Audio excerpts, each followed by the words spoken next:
Let's now take a look at HTTP headers. In this request-response example, the request and response messages are just HTTP messages which have three parts: the start line, the headers, and the optional body. And these are the explanations of these terms. We are now going to focus on the headers, which is the meta information. Meta information is information about other information, and in this case, it's meta information about the body and also the HTTP parameters themselves. Headers are simple collection of key value pairs, which are both strings. It could also be numbers. A key and a value is just a pair of data. There are multiple header types. There are actually hundreds of possible values. They're classified broadly into the following categories. These aren't really strict classifications, but we just use this to be able to understand header types.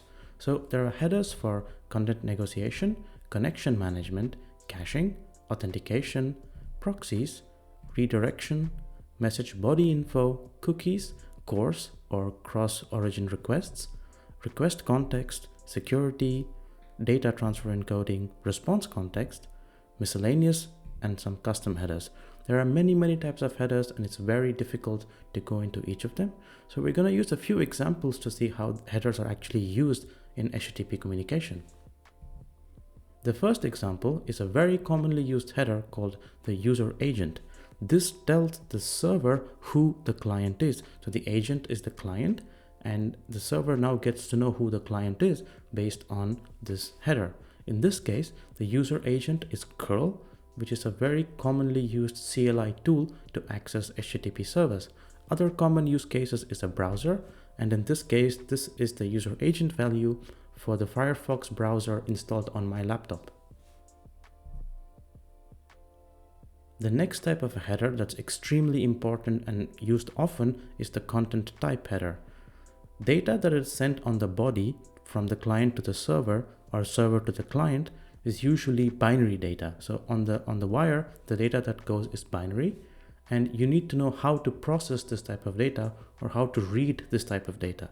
So the content type explains how to encode or decode this data for the client and the server. In this example, the data that is sent is a JSON object, so the server will parse it as a JSON. Other options are HTML, multipart, etc. So you can define any kind of data and then define the type in the content type.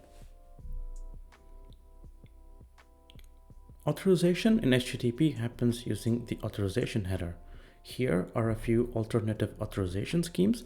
The authorization header usually has the format of authorization, the out scheme followed by the parameters. So you see bearer, basic, digest, etc. HTTP authentication is a slightly big topic, which we can cover later. But for now, you just need to know that there's a special header called the authorization header, which contains the out scheme.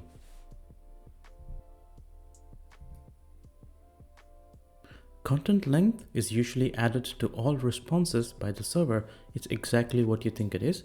It gives the length of the content sent to the client. The server usually also adds a date header, which denotes the server date time. This is also a very commonly used header value.